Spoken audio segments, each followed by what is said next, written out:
Assalamualaikum warahmatullahi wabarakatuh.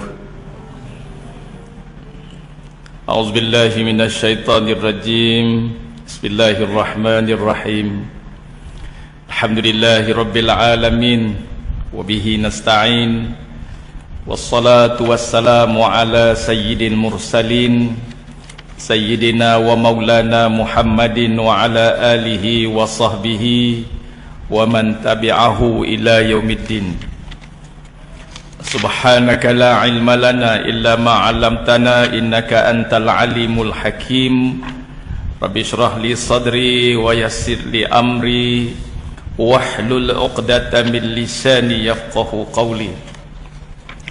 Amma ba'du, fa inna asdaqal hadisi kitabullah wa khairal hadi hadyu Muhammadin sallallahu alaihi wasallam wa syarral umuri muhdatsatuha wa kullu muhdatsatin bid'ah wa kullu bid'atin dhalalah wa kullu dhalalatin finnar. Qala al-mu'allif rahimahullahu ta'ala wa nafa'ana bihi wa barakatihi wa bi'ulumihi fid dharaini amin. Wala haula wala quwwata illa billahil aliyyil azim. Amma ba'du. Saya muliakan pengurusi majlis, bahagia seluruh jawatan kuasa Masjid Bushra, pegawai masjid yang saya hormati, tuan-tuan dan puan-puan, muslimin muslimat, mukminin mukminat rahimakumullah. Dahulu marilah sama-sama kita bersyukur kehadrat Allah Subhanahu wa taala, diberikan kesempatan, diberikan peluang pada pagi ini dapat kita bersama-sama di dalam majlis yang kita susun atur bersempena dengan kuliah duha kali pertama ni saya datang ke sini. Dan mudah-mudahan kita semua diberkati Allah, dirahmati Allah, dan juga diberikan kesihatan yang sempurna, dan juga diberikan kelapangan masa. Satu-satunya waktu yang sangat eksklusif pada hari Sabtu ni. Inilah dia waktu yang Allah Ta'ala tuliskan untuk kita dapat bersama-sama. Dia bagi hidayah dan taufik kepada kita untuk sama-sama dalam majlis ilmu ni. Hidayah ni artinya perasaan dalam hati yang Allah Ta'ala beri kat kita, rasa nak buat kebajikan. Hidayah ni rasa dalam hati yang Allah Ta'ala beri, satu cetusan yang Allah Ta'ala beri dalam hati manusia, teringin nak buat kebajikan. Tapi bukan semua yang dapat kita lunaskan, melainkan apa yang diberi taufik oleh Allah Ta'ala. Taufik artinya laluan-laluan yang Allah Ta'ala mudahkan supaya hidayah dalam hati kita dapat dilunaskan. Jadi dengan hidayah dan taufik, maka bolehlah kita buat kebajikan.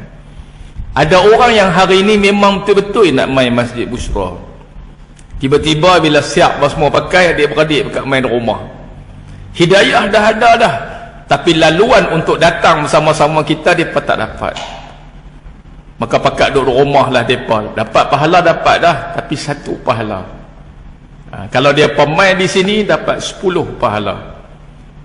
Dalam masjid ni kalau kita duduk, ada banyak kebajikan yang kita dapat. Yang pertama, kita dapat doa malaikat. Kita boleh iktikaf. Iktikaf ni antara amalan dalam dunia kita ni yang paling mudah dan pahala paling besar, tapi ramai yang tak ambil peluang. Benda paling mudah, tuan-tuan perempuan duduk je. Masjid ni pula masjid yang tenang. Aircon buka kiri kanan, belakang pun ada. Tempat yang paling tenang ni macam orang yang paling tenang lah. Senang lena. Orang susah hati payah nak lena. Orang yang paling tenang senang lena.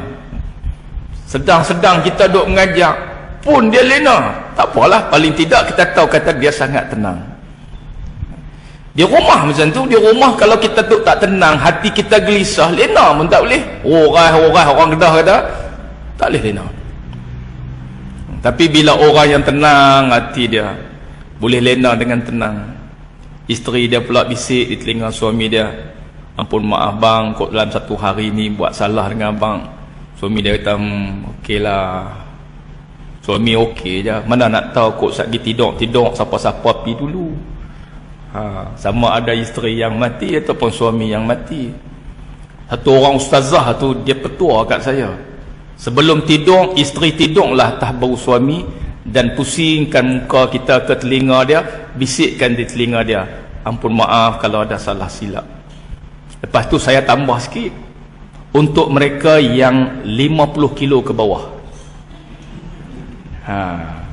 Yang 70-80 kilo tak usah kot, takut patah bahu. Itu saya tambah aja, tenang tak? Tenang hati kita. Rasulullah pernah bergurau dengan Siti Aisyah radhiyallahu anha. Dia kata, wahai Aisyah, sebelum kamu tidur maafkan semua orang. Maafkan semua orang. Yang kedua, sebelum kamu tidur habiskan sekali khatam Al-Quran. Aisyah tak kata apa. Yang ketiga, engkau selawatlah kepada Nabi-Mu. Ternyata ucap selawat, wassalli ala sayyidina Muhammad. Dan yang keempat, engkau laksanakanlah haji. Maka Siti Aisyah kata, macam mana nak buat selawat kat Nabi boleh, maafkan orang boleh, nak khatam Quran ni sebelum tidur baca qul Allah 3 kali pun tak dan habis, lena lah. Macam mana nak khatam Quran? Kata Nabi SAW,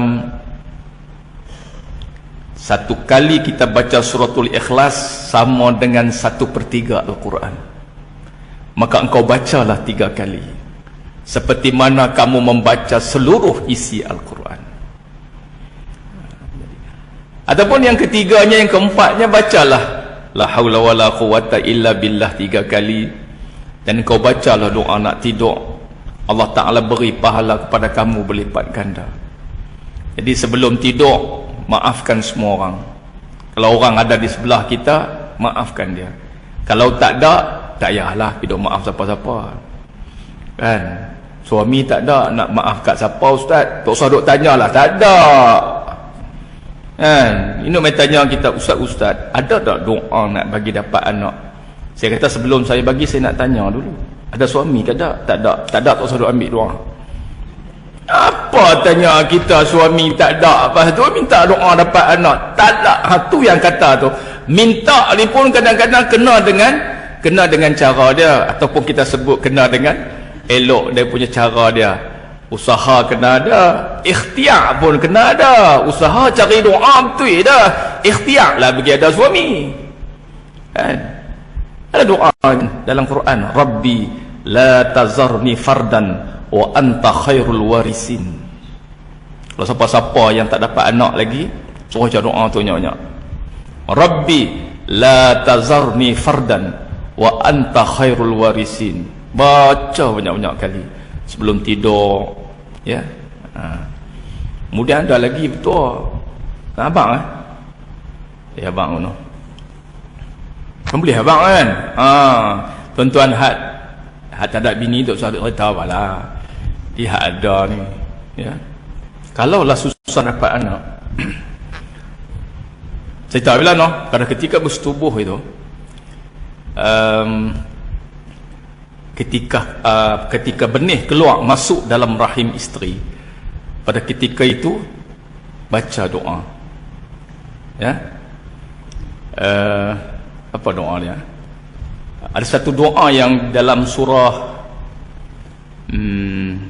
tak ingat dah surah apa lagi, saya ingat saya apa, ketika keluarnya benih, Alhamdulillahillazi itu tak ada dalam ayat tu, tapi tambahan dalam doa tu, Alhamdulillahillazi khalaqa minal ba'i basharan faja'alahu nasaban wa sihran wa kana rabbuka qadira. Baca tengok dalam Google ayat apa, Alhamdulillahillazi khalaqa minal ba'i basharan. Pada ketika keluar air apa ni benih tu masuk dalam rahim isteri, suami baca Alhamdulillahillazi khalaqa minal ma'i basharan faja'alahu nasaran. Panjang kan? Panjang pun Ustaz, tak dan pun. Tak tahu. Dan tak tahu. Tapi kena dan lah. Betul? Alhamdulillahillazi khalaqa minal ma'i basharan faja'alahu nasaban wa sihran wa kana rabbuka qadira. Saya pernah baca depan Datuk Mufti. Datuk, betul ke Datuk kalau doa ni kita baca pada ketika kita bersetubuh, Allah Ta'ala mudah bagi kat kita zuriat. Betul yang kita baca. Saya baca Alhamdulillahillazi khalaqa minal ma'i basharan faja'alahu nasaban wa sihran. Dia kata tak betul sebab doa tu kenapa habis? Wa kana rabbuka qadira. Macam tu. Tuan-tuan carilah. Cari dalam Quran. Ayat Quran. Ayat Quran. Tapi kena tambah di depan alhamdulillahillazi. Ya. Mudah-mudahan Allah Taala beri kepada kita zuriat. Rasulullah pesan kepada Siti Aisyah, baca sekali Al-Quran. Siti Aisyah kata, ya Rasulullah, macam mana nak baca ni? Maka Rasulullah kata, suratul Ikhlas 1/3 Al-Quran sekali kita baca. Maka bacalah 3 kali suratul Ikhlas. Qul wallahu ahad, Allahus samad, lam yalid wa lam yulad wa lam yakul lahu kufuwan ahad. Baca 3 kali, menyamai sekali khatam Al-Quran sebelum kita tidur. Tuan-tuan dan puan-puan yang dirahmati Allah sekalian, itulah antara sedikit pesanan Nabi SAW kepada Siti Aisyah, supaya tidur kita dalam keadaan tenang, bangun pula nanti dalam keadaan kuat. Fatimah pernah, ini cerita dalam Al-Jawharul Mahfu. Fatimah pernah mengadu kepada Rasulullah, ayahanda dia. Fatimah tak pernah panggil ayah. Dia panggil Rasulullah, ya Rasulullah. Siti Aisyah tak pernah panggil abang, tak pernah panggil Muhammad. Jibril saja panggil Muhammad, ya Muhammad. Siti Aisyah pun panggil ya Rasulullah. Siapa-siapa pergi duk ceramah melawak panggil Mamat, mohong ya Rasulullah. Isteri Rasulullah tak pernah panggil Mamat. Perempuan, siapa isteri Rasulullah yang Rasulullah paling sayang? Siti Aisyah dengan Khadijah. Siapa isteri Rasulullah paling cantik? Siti Aisyah dengan Safiyah. Safiyah binti Huyai, Yahudi tu, tapi sangat kuat dengan Islam, sehingga kan ada di kalangan orang-orang Quraisy kata kepada Rasulullah, kahwin dengan seorang anak seorang Yahudi yang rahib, yang kuat Yahudi, bukan yang kuat Yahudi biasa ni, yang kuat Yahudi yang kau kahwin. Maka Rasulullah kata, kau tengoklah amalan dia. Safiyah memang amalan dia kuat. Siti Aisyah pernah kata kat Safiyah, pernah kata kat Rasulullah, Safiyah tu cantik ya Rasulullah, kecil dia, cuma sayangnya dia pendek. Apa ni, orang Kedah panggil kemetot. Kemetot? Tak tahu kemetot? Orang Kedah kalau pendek panggil kemetot, kalau gemuk panggil tembun. Amboi bini hang lah ni tembun. Tembun tu kira okey lah tu, pandai jagalah tu. Safiyah ni, Siti Aisyah kata kat dia, cantik ya Rasulullah Safiyah ni, tapi sayangnya dia pendek. Dalam nada Aisyah tu sebenarnya bukan nada memuji, nada perli dan keji. Pendek pada orang Arab satu orang yang tak elok. Orang Arab suka badan tinggi besar kan. Maka Rasulullah kata kat Safiyah, kata kat Siti Aisyah, ya Aisyah, kalau seandainya bahasa yang kamu kata kepada Safiyah itu dibuang dalam laut, busuk air laut. Jangan duk kata kat madu, tak baik. Madu lah dah. Jangan duk kata ke orang, tak baik. Ni madu lah. Sorry. Silap. Tak baik. Walaupun kata dalam bentuk menyindir, kalau dibuang bahasa kita dalam laut, busuk air laut. Kotornya. Hafsah pernah diceritakan, ya, isteri Rasulullah nama Hafsah. Hafsah ni pernah diceritakan, kata dicerai oleh Rasulullah kerana dia pecah rahsia Rasulullah. Maka Jibril alaihi salam setelah Rasulullah ceraikan dia, turun ayat wa iza talaqtumun nisa fatalliquhunna tu maksud dia suruh pi rujuk semula Hafsah, kerana Hafsah ni seorang ahli syurga. Pasal apa? Pasal dia kuat beramal, siang dia puasa, malam qiyamul lail, siang dia puasa, malam qiyamul lail. Tu isteri Rasulullah. Rasulullah istihar dah tu masuk syurga. Kan senang nak dapat dah tu. Seorang lagi siapa dia? Ummu Aiman. Saya dengar nama Ummu Aiman. Ummu Aiman ni dia pengasuh Rasulullah. Pengasuh. Dia ni bila suami dia hamba kepada Muawiyah. Dia hamba dulu ni. Lepas tu dia kahwin dengan satu orang laki-laki. Laki-laki tu mati dalam medan perang. Maka Rasulullah diceritakan oleh Jibril, kata Ummu Aiman itu adalah ahli syurga. Rasulullah habaklah kepada Zaid bin Harisah, sebab Zaid bin Harisah tu adalah rumah dia. Rasulullah habak kat Zaid bin Harisah, Ummu Aiman tu ahli syurga.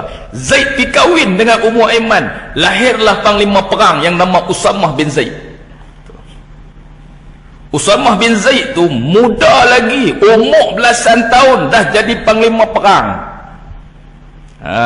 Dahsyat tak dahsyat. Khalid bin Al-Walid ada pada ketika tu. Rasulullah tak bagi tugas tu kepada Khalid Al-Walid, bagi kepada Usamah bin Zaid. Hebat tak hebat? Tu orang-orang di sekeliling Rasulullah. Apa kata Rasulullah kepada Siti Fatimah? Wahai Fatimah, tak perlu kamu ada jariah-jariah ni, hamba lah. Siti Fatimah kata, ya Rasulullah, aku letih sangat. Kerana pada siang hari aku seolah-olah jadi macam hamba, ya Rasulullah. Pasal buat kerja semua. Rupanya bukan isteri kita saja mengadu macam tu. Siti Fatimah pun mengadu. Tak larat, ya Rasulullah. Maka Rasulullah kata apa? Engkau bacalah subhanallah 33 kali, alhamdulillah 33 kali, Allahu Akbar 33 kali sebelum tidur. La ilaha illallah wahdahu la syarikalah, lahul mulku wa lahul hamdu wa huwa ala kulli syai'in qadir. Sekali tidur, bagi esok bangun dalam keadaan sangat segar, artinya badan akan jadi kuat. Perempuan tak larat, mana nak tahu kan kecil manis kecil manis tak larat. Ada orang lelaki kecil manis tapi orang perempuan suka. Pasal apa? Dia kata tengok Pak Ji tu jalan pelan, elok lah Pak Ji tu kita tengok. Rupanya ada budak-budak muda ni peminat baranting rupanya. Pak Ji ni jangan duk puasa selamat tu. Tengok awak lah tak jalan pelan dah, kawan tu kecil manis. Pelan dia jalan. Allahu Akbar. Bacalah subhanallah 33 kali, alhamdulillah 33 kali, Allahu Akbar 33 kali. Rasulullah kata la ilaha illallah wahdahu la syarikalah, lahul mulku wa lahul hamdu wa huwa ala kulli syai'in qadir. Sekali, maka bangkit pada pagi esok badan kita akan segak dan kuat. Maka Rasulullah kata kepada pengisak gandum Siti Fatimah. Siti Fatimah duk kisah gandum Rasulullah kata kepada pengisak tu, bismillahirrahmanirrahim, engkau kisarlah gandum ni sampai matahari jatuh. Satu hari itu automatik. Mana ada pengisar automatik zaman dulu. Dia pusing sehingga Rasulullah kata berhenti. Kalau tak berhenti sampai hari kiamat dia berpusing. Dalam kitab kata. Kalau dia kan kisar gandum tu kita ambil buah lubang ni kan. Tuan-tuan saya tengok tak ngisap gandum Arab tu pusing tu, masuk lubang gerak bubuh dia jadi keluar ni lah, keluar dia punya yang hancur dah lah apa ni tepung gandum tu. Tepung gandum elok lah, gandum pun ada jenis-jenis, ada kualiti ada tak kualiti. Rasulullah jarang makan apa ni roti yang berkualiti, selalu makan roti yang kualiti dia rendah. Kalau tuan-tuan perempuan biasa pergi Mesir, ada satu jenis roti yang orang Arab duk tanggung entah kepala jual murah-murah tu aish tu. Hak tu daripada tepung jagung. Hak tu kalau makan memang roti yang rendah kualiti lah. Kita kena tepuk 2-3 kali dulu, biar habuk dia keluar baru boleh makan. Apa orang apa Arab kata, bawab yang duk jaga pintu apa asrama tu kata apa? Kata kami orang Malaysia tak lalu makan ais. Di tempat tu tak ada roti lain dah, yang ada hak tu je nak makan sampai tengah hari baru ada makanan. Tahu dia kata apa? Man lam yakul ais falam yaish. Hang tak makan mati. Tak nak makanan dah, itulah yang ada pun. Arab kata kat sana, malam yakul ais falam yaish. Hang tak makan ais mati. Pasal apa? Tak ada makanan dah, itu je yang ada. Berapa dia kata nak? Saya kata 2. Dia bagilah kat saya 2, lepas tu bagi jam. Bolehlah makan 3 bulan duduk tempat tu makan dengan wafidin, orang-orang luar daripada Nigeria dan sebagainya. Allah, tuan-tuan perempuan, itulah dia cerita orang mengaji. Tuan-tuan dan perempuan yang dirahmati Allah sekalian, kita tengoklah hadis Qudsi ni. Saya duk cari satu hadis tadi tu yang duk buka banyak kali tu. Sekejap. Bismillahirrahmanirrahim. Kita baca hadis Qudsi. Kalaulah seandainya jadi program ni program bulanan, saya akan baca kitab hadis ni lah, senang sebab hadis Qudsi ni dia punya makam dia tinggi. Hadis ini adalah hadis daripada kalam Rasulullah tapi makna dari Allah. Sebab itu hadis Qudsi selalu kita dengar bunyi macam mana? Qala Rasulullah sallallahu alaihi wasallam kama qala Allah taala. Kan hadis Qudsi dia selalu bunyi macam itulah. Qala Rasulullah, artinya Rasulullah sebut dengan lafaz baginda, dan makna hadis Qudsi ini daripada Allah. Sebab itu hadis Qudsi biasanya bermula dengan ya bani Adam. Macam tu. Ya. Adakah hadis Qudsi yang senang? Ada satu hadis dalam kitab Hikam Ibn Atta. Mula-mula tu kan ada satu hadis, addatu li'ibadiyas salihin, aku sediakan kepada hamba-hambaku yang soleh mala ainun ra'at, di syurga itu mata tak pernah tengok, wala uzunun sami'at, dan telinga tak pernah dengar, wala khatara ala qalbil bashar, dan hati tak pernah terlintas. Itu hadis Qudsi. Allah Ta'ala kata, aku sediakan kepada hamba-hambaku yang soleh, orang yang beramal soleh dan beriman. Ya, innal ladzina amanu wa amilus salihat lahum jannat, boleh masuk syurga. Yang kedua, ahli syurga ialah innal muttaqina fi jannatin, orang muttaqin akan masuk syurga. Dan yang ketiga yang disebut oleh Allah dalam Quran, innal abrara lafi na'im, orang yang abrar akan masuk syurga. Jadi 3 jenis manusia yang layak untuk masuk syurga Allah Ta'ala. Yang lain-lainnya di bawah tapisan. Yang pertama, innal ladzina amanu wa amilus solihat, orang beriman dan beramal soleh. Yang kedua, innal muttaqin, orang yang muttaqin. Muttaqin ni makam dia duk nombor 3, nombor 4. Makam orang muttaqin. Yang pertama, muslimin.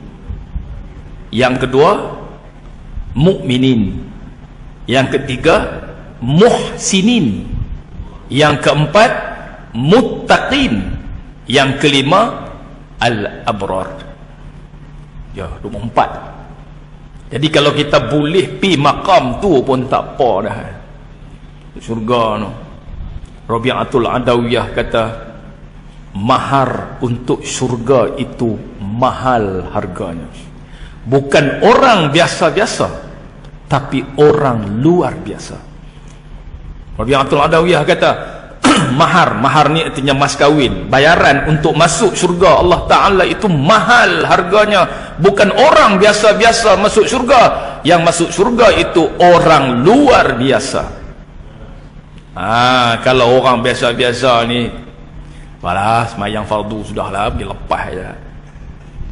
Baru lepas, kata Imam Ghazali dalam kitab Bidayatul Hidayah, baru balik modal, untung tak ada.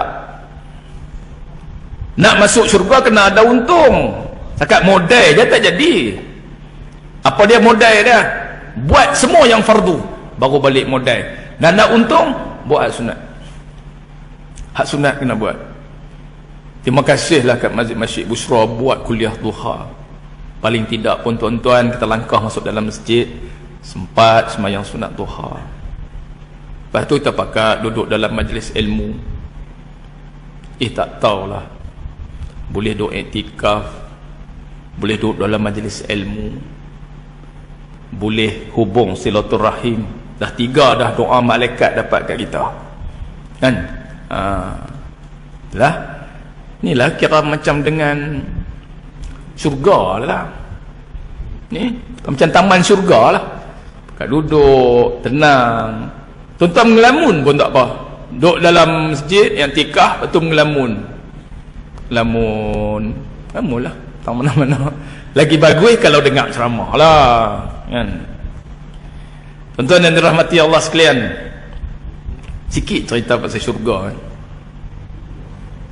Syurga ni adalah merupakan satu tempat yang Allah Ta'ala beri balasan kepada orang yang dapat redha Allah.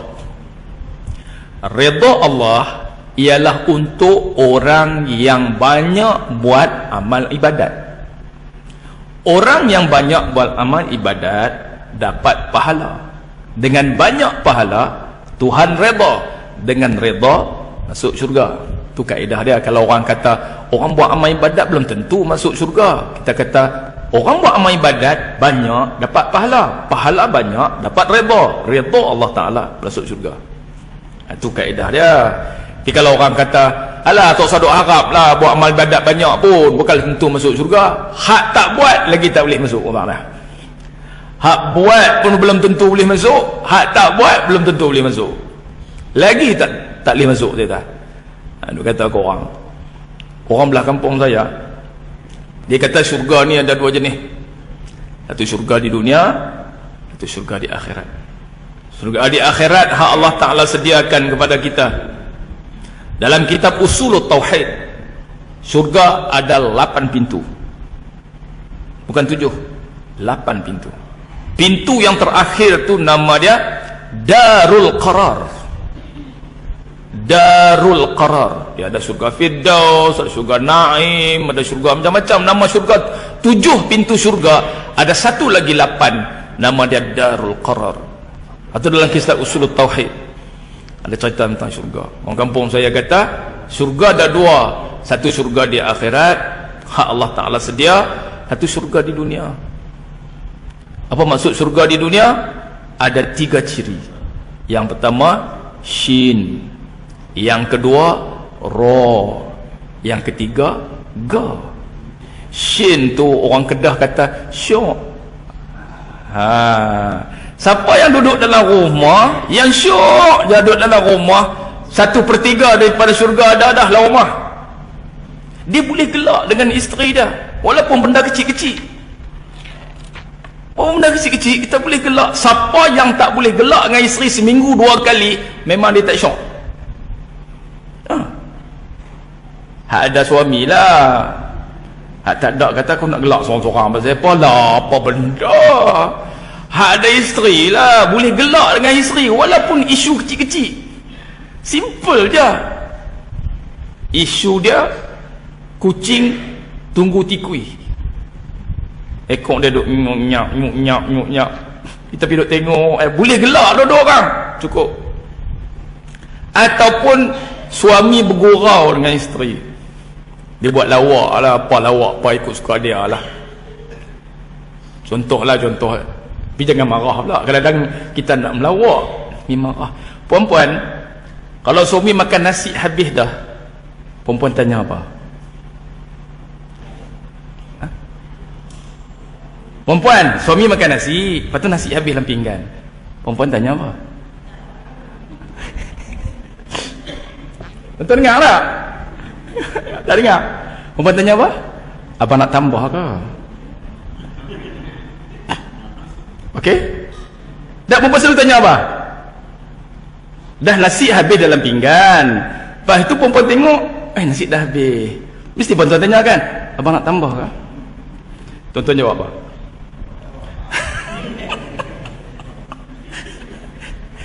InsyaAllah. Orang duk tanya, nak tambah ke? InsyaAllah. Apa dia? Ya orang duk tanya nak tambah, dia buat insyaAllah, insyaAllah. Anak-anak faham dah, mak dia tak faham lagi. Anak-anak dia kata, mak, ayah dah kona, mak, dah kona. Tahu kona? Dia dah pergi kat lain dah, dia faham tambah isteri, mak dia faham tambah nasi. La ilaha illallah. Kesian kat dia pun kata ish tak sangka pula ke situ pinya. Melawak je, tapi jaga-jaga melawak jenis tu sekali dia terak gulai atas kepala. Jangan duk mereka, kita boleh gelak dalam rumah kan. Dia buat pulut, lepas tu bubuh pelam, tuan-tuan makan sampai habis. Tuan-tuan kata apa? Sedap, tapi sayang sikit je.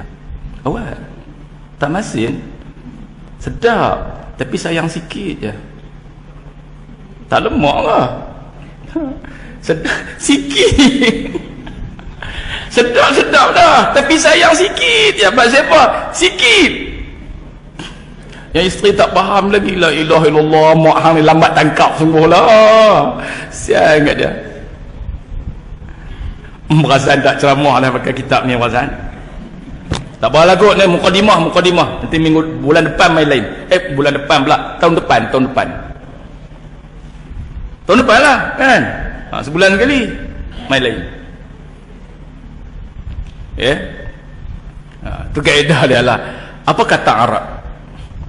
Orang Arab kata, berguraulah kamu seperti garam,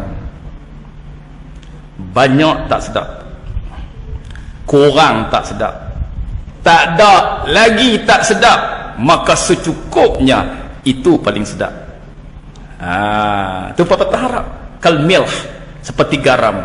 Berguraulah kamu seperti garam, banyak sangat tak sedap. Dalam di pergaulan harian pun kalau melawak lebih-lebih pun tak syok. Hilang kita punya hibah kita, haibah, izzah kita hilang. Orang tak hormat kalau suami, isteri tak hormat. Kalau isteri melawak sangat-sangat pun suami tak hormat. Kalau tak ada langsung, lagi tak sedap. Dia dalam rumah nasi habis pun tanya, abang nak pun nasi lagi kah? Terima kasih, sama-sama. Kami tak reti lah hidup macam tu. Kami tak reti. Kami kena ada gurau-gurau dalam rumah. Kalau tidak kami tak reti. Tak ada langsung pun tak sedap, lebih sangat pun tak sedap, kurang pun tak sedap, secukupnya itu sedap. Jadi syin tu ialah syok. Dalam rumah seronok je, tengok muka isteri pun seronok, isteri tengok muka suami pun seronok, tengok muka anak-anak seronok, tengok rumah pun seronok. Alhamdulillah sampai di rumah. Main masjid Bushra, sekali tiba-tiba dah sampai di rumah. Alhamdulillah dah sampai di rumah. Syok tak? Syok. 1/3 daripada syurga. Riang, seronok, gembira. Ceria dalam rumah, ceria aja.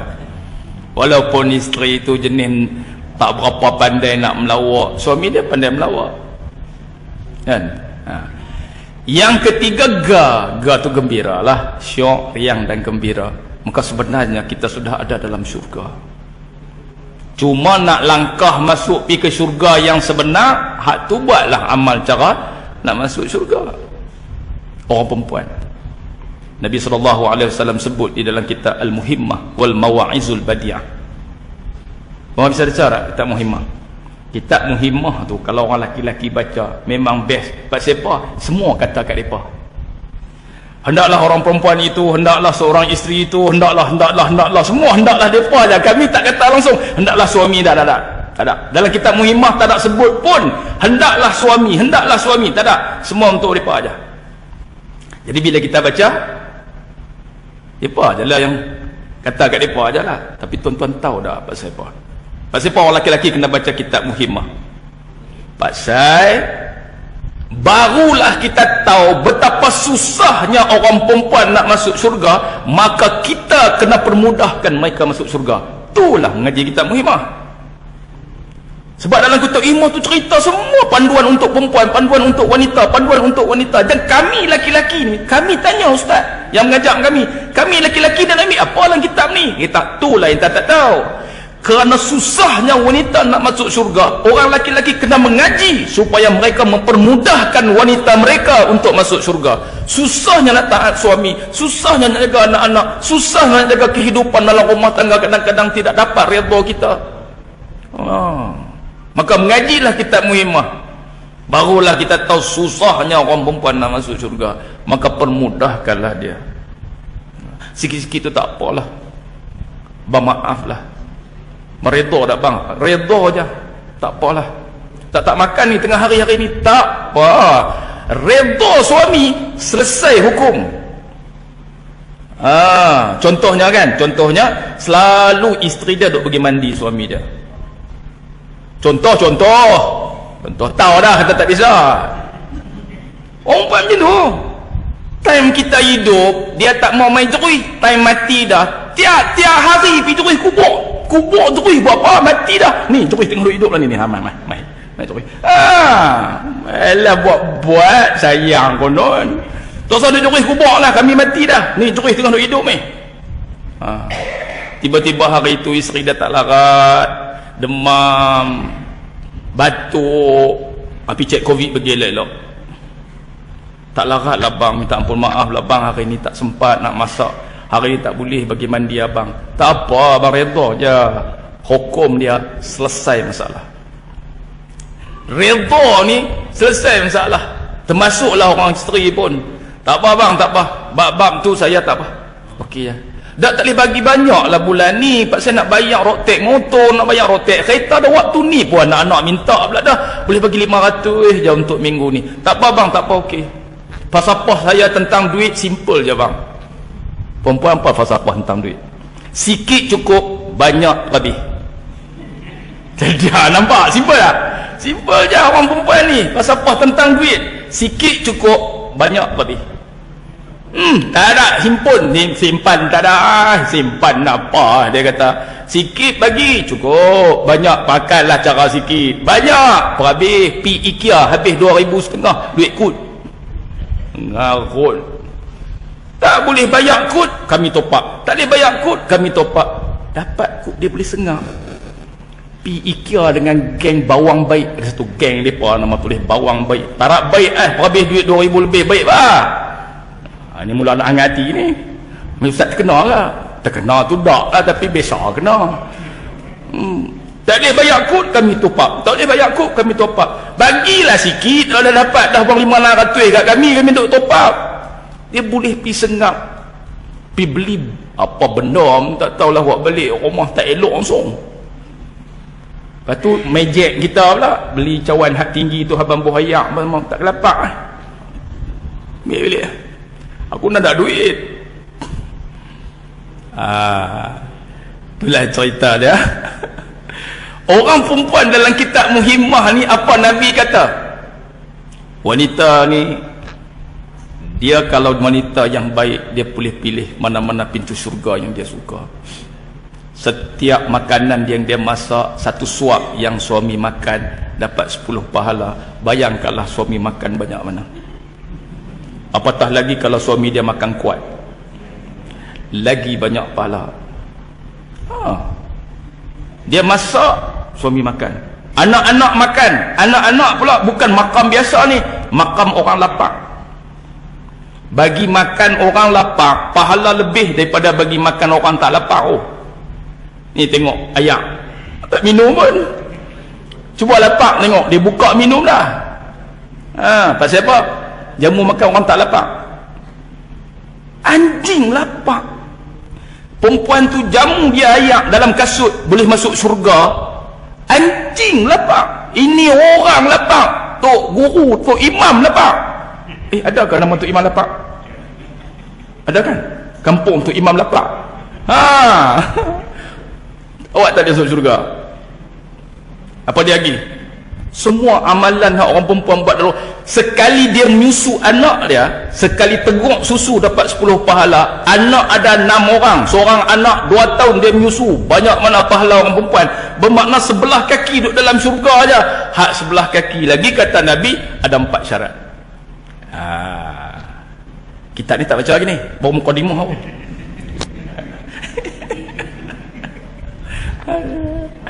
Dia nak bagi orang makan gulai, jangan bagi lisi dulu, bagilah kuah bagi dia rasa. Makan kuah, lepas tu makan apa ni, terung dia dulu. Isi jangan bagi makan isi, dia sedap, dia balik dengan ayam tu tak main dah makan, dia kata tinggal kuah dia tak ada. Ada 4 syarat seorang wanita masuk syurga dalam kitab Al-Muhimmah wal Mawa'izul Badi'ah. Kata yang pertama, jaga semayang. Jaga semayang. Yang kedua, jaga puasa. Yang ketiga, jaga aurat, jaga maruah, jaga farash. Disebut dalam hadis tu jaga farash. Farash ni artinya kehormatan diri lah. Kain elok. Lagi? Jaga penampilan diri. Janganlah pakai baju ketat-ketat, bersin bertertas habis baju-baju. Dia pakai baju ketat, bila bersin acim terbuka zip. Teruk sungguh lah, nak pakai baju ketat pun agak-agak lah, bersin bertertas. Jagalah kehormatan diri. Yang keempat, jaga suami. Yang tak ada suami tinggal 3 lah. Jaga suami ni pahala dia besar sebab susah. Susah ke? Susah. Selagi tak dapat redha dia sampai tahap dia puas hati, selagi tu tak dapat sempurna pahala lah. Dapat tapi tak dapat sempurna pahala. Itu 4 syarat dia. Orang perempuan, kami nak masuk syurga banyak cara kami boleh. Kami boleh sedekah, kami boleh berjuang, kami boleh pergi buat macam-macam aktiviti orang lelaki-lelaki, semua hak jenis dapat pahala, semua kita boleh buat. Mai sembahyang jemaah, mai sembahyang jemaat. Orang perempuan bukan semua boleh mai sembahyang jemaah. Siapa yang ada masalah fitnah tak boleh mai. Perempuan, ada tak biasa dengar orang kata orang perempuan pun dah sembahyang rumah, tak boleh sembahyang di masjid? Saya biasa baca kitab Jami'us Saghir min Ahadisil Basyirin Nazir Imam Sayuti rahimahullah, dalam kumpulan hadis-hadis yang disusun oleh Datuk Syekh Zakaria, Mutiara Hadis Nabawi. Ada 2 hadis yang Nabi sebut, bawalah wanita-wanita kamu datang berjemaah pada waktu gelap, iaitu malam, supaya tak timbul fitnah. Ada 2 hadis cerita pasal tu. Saya boleh senil dalam kitab, dalam kereta saya apa ada hadis tu. Hadis Jami'us Saghir. 2 hadis cerita kata orang laki-laki bawalah wanita-wanita kamu mai semayang jemaah pada waktu gelap. Waktu gelap ni artinya orang tak tengok lah. Jadi malam mayang maghrib, mayang Aisyah, semayang subuh boleh, buat mai aja. Kalau zuhur asar pun dah tak timbul fitnah apa-apa ni, pakai elok-elok macam ni siapa nak tengok? Ada orang nak tengok? Kau tengok. Makji mana aku nampak macam janda dia ni. Tapi tak soal lah pakai minyak wangi, main-main jemaah pakai gincu tebal-tebal, tak payahlah nak buat apa. Ada orang mayang jemaah bawa pakai gincu tebal, tak nak buat apa saja, bagi tu imam tengok. Tu masalah. Bukan zakat dia masalah, tu imam pun ada masalah. Yang Tok Bilal pula habaq pula tu. Tu imam janda tu mai. Tapi mereka tak sebut janda tau. Mereka sebut apa? Puan J. Tu imam, Puan J dah belakang. Baca wal adiyah, la syahid pun tak jumpa, la syadid pun tak jumpa. Jumpa belakang nut ya. Innal insana li rabbih lakanud wa innahu ala dhalika lakanud. Dia duduk heran. Apa dia? Wa innahu li hubbil khairi lakanud. Dia berhenti pula. Allahu Akbar, rokok tu. Dia kata aku tak boleh lah. Dia kata yang hang pun Tok Bilal duk pergi cerita kata Puan Jimai. Ayo aku baca Al-Quran dia tengok tak betul dah. Yang tu jangan main masjid. Dia kacau tu imam. Hak lain-lain tak ada masalah apalah, main lah masjid jemaah lah tuan-tuan perempuan, tak apa. Tak salah pun, tak timbul fitnah pun, tak ada siapa nak tengok pun, isteri kita. Main naik kereta dengan kita, main naik motor dengan kita, main jemaah dengan kita. Apa nak salahnya? Main. Main setiap kali ada orang ada majlis ilmu, main di majlis ilmu. Setiap kali orang buat ceramah, main dengar ceramah. Tuan-tuan boleh tegur isteri di rumah. Dia dah dengar apa orang panggil? Dia dah dengar bunyi camca, bunyi pinggan, bunyi cawan, bunyi macam-macam dah di rumah. Hati pun dah jadi macam-macam dah. Maka akhirnya kita tegur apa-apa pun susah nak terima lah, bawa dia main ke masjid. Jadi dengar ceramah, dengar kata wanita ahli syurga ni senang je rupanya, ada 4 syarat tu je. Jaga semayang, jaga puasa, jaga maruah diri, jaga kehormatan diri, jaga suami. Sampai suami redha dengan dia, maka kata Nabi SAW, pilihlah mana-mana pintu syurga yang kamu suka. Memang hak tu istimewa lah.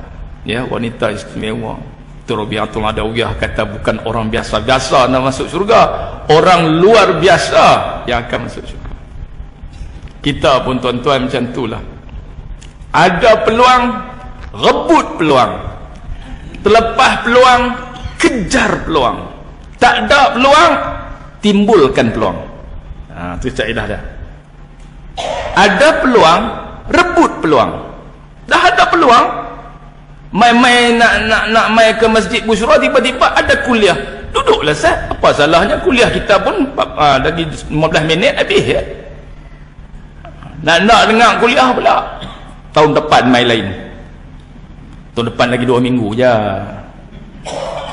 Tahun depan 2024 main lain.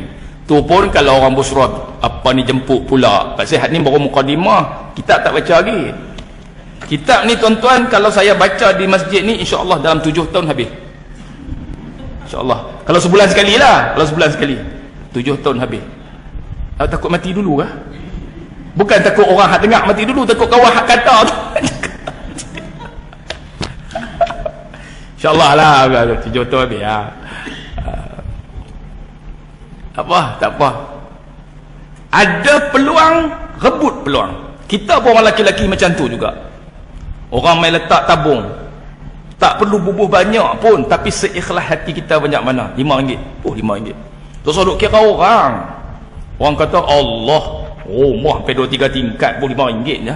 Nak buat macam mana dalam poket dah RM5 je. Tapi lah ni dah Masjid Bushra ke, Masjid Zahir kat tempat saya dulu, kita ada QR code kat e-wallet.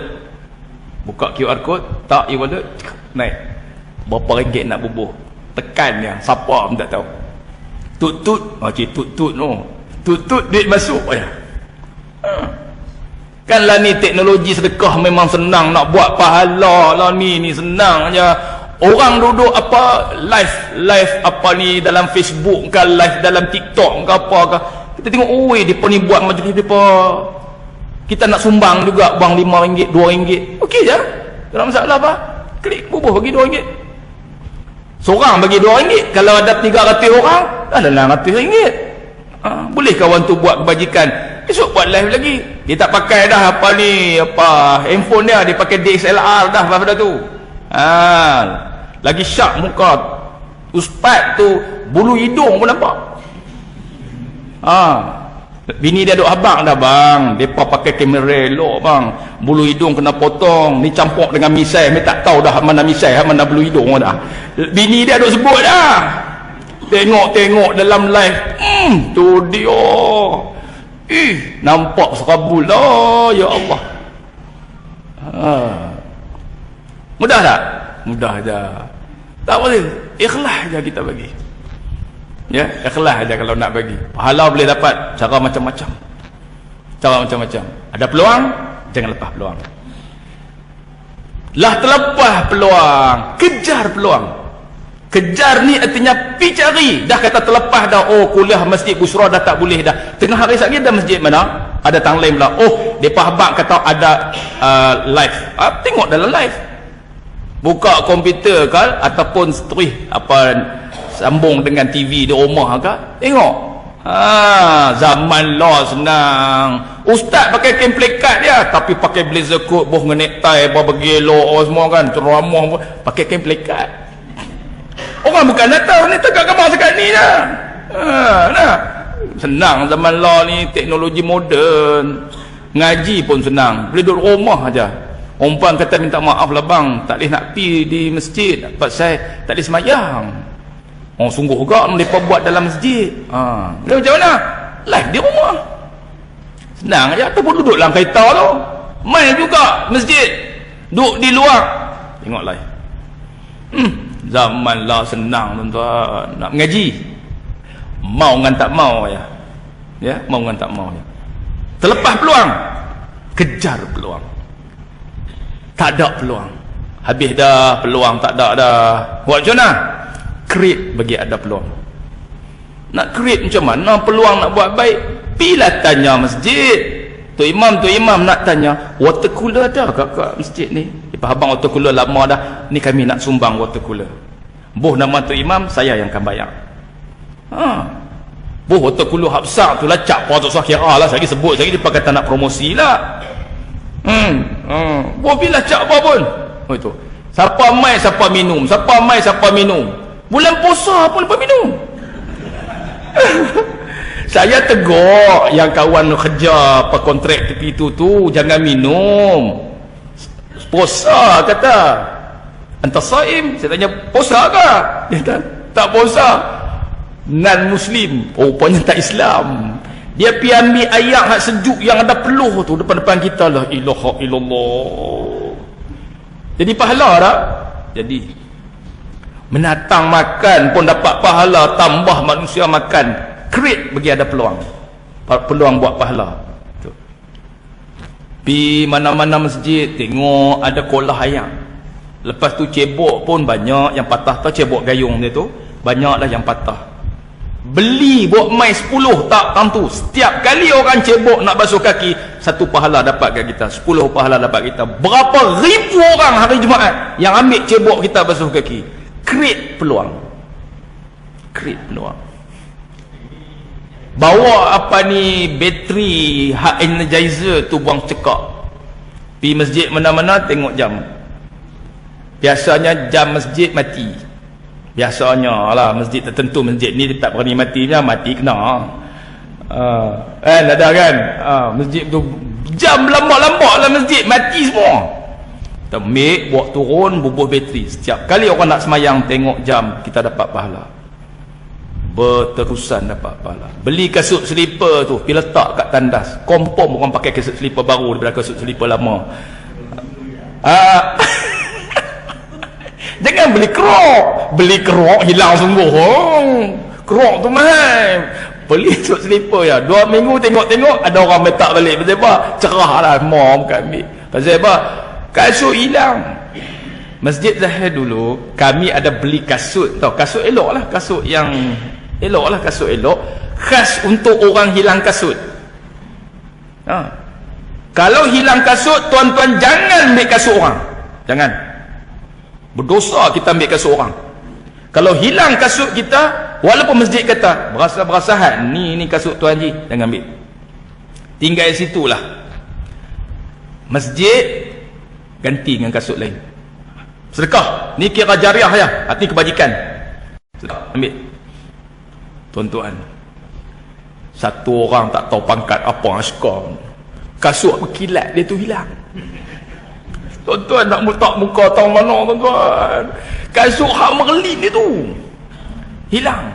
Lepas tu takdirnya ada satu orang tengok, dia kata ada satu orang ambil, dia kata lalu kot ni kira lintah ikut PMC lah. Kalau Masjid Zahir tu lintah PMC lah. Satu budak bawa motor ligan. Dapat Dia tadi Nabi pergi jual di pasar apa? Pasar Kampung Jaya sebelah tu lah. Kalau hilang kasut, pergi cari ikut pasar tu, jumpa. Kasut tu imam ada sepasang. Tapi kasut tu dah lama lah biar pergi, pergi dia. Beli lain lah.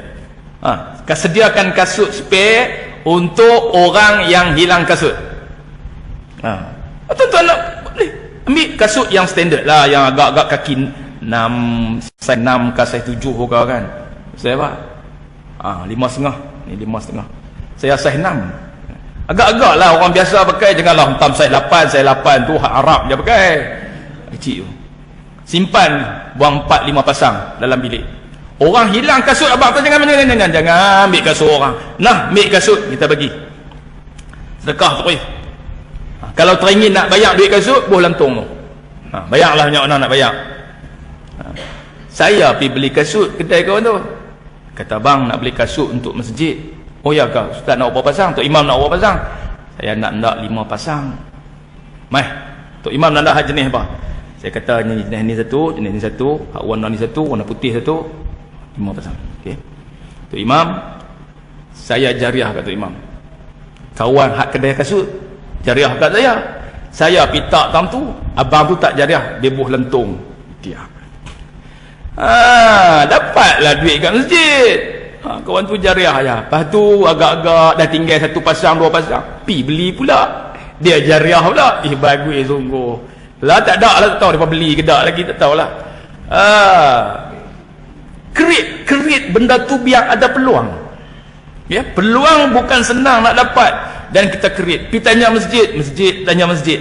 Apa ni ayat mineral ada untuk ustaz-ustaz duk mengajar? Depa kata ada, depa bagi ayat mineral besar. Tak, saya nak bagi 100 plus. Okey, jarang kita mengajar orang bagi 100 plus. Tahun depan 4 orang turu mengajak Masjid Bushra kenci manis. Depa jamu 100 plus. Saya biasa moram tuan-tuan, depa jamu 100 plus sejuk tu. Oh, minum memang syok, memang power lah. Tunggulah kecil manis naik 17 pada muka. Dah lah bagi ayat mineral lah kecil tu. Bubuh 2-3. Tak, saya sebut tadi macam mana nak buat pahala. Create satu keadaan supaya pahala itu berterusan. Pesan pula kat masjid, habaq, habis, habaq. Saya akan buat main. Tuan, nampak tak macam mana kita nak buat kebajikan? Orang dah buat macam-macam benda dah.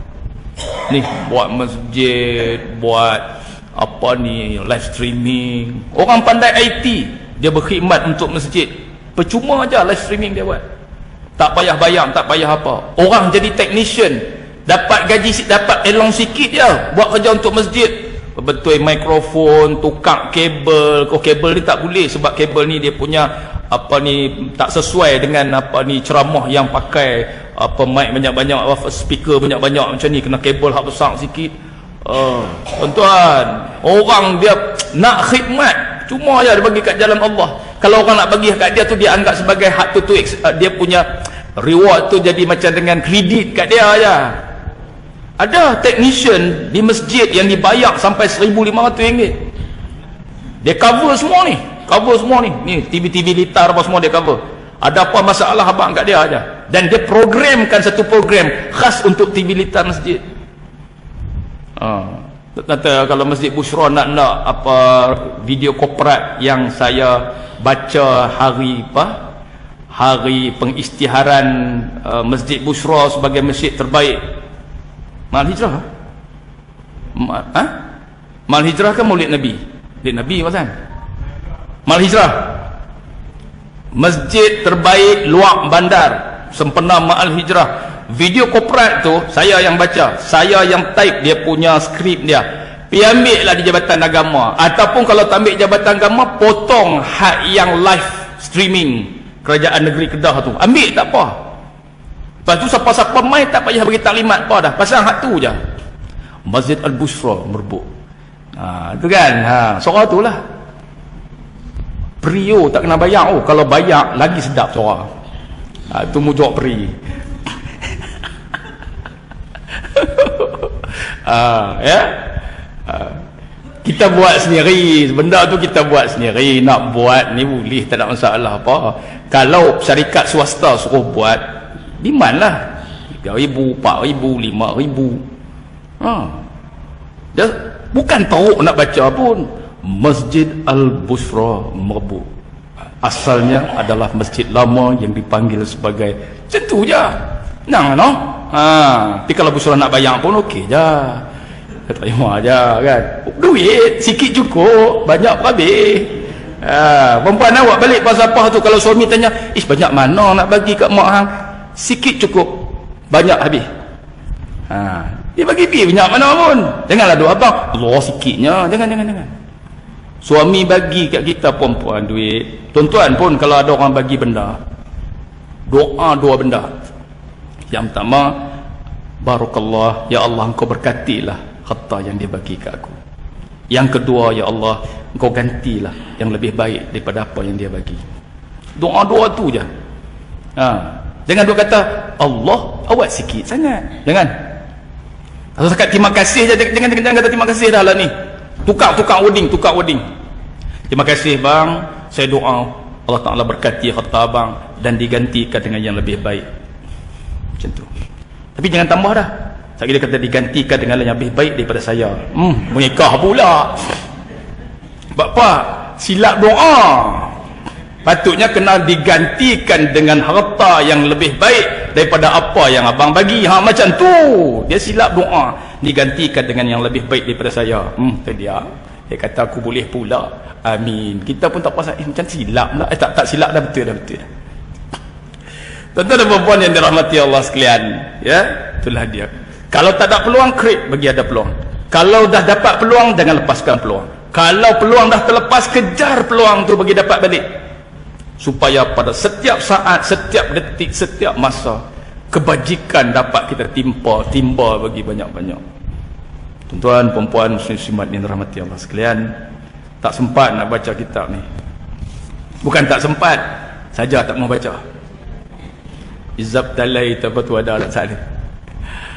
Jadi mudah-mudahan ada pertemuan kita ni kebajikan dan dapat hidayah dan taufik dari Allah Subhanahu Wa Taala pada pagi ni, dan dapat kebajikan kita insya-Allah. Doa-doakanlah supaya Allah Taala panjang umur kita, murah rezeki kita, beri kesihatan kepada kita, ketenangan jiwa, ya, ketenangan jiwa, dan Allah Taala cukupkan di dalam kehidupan kita ni keperluan-keperluan dalam hidup.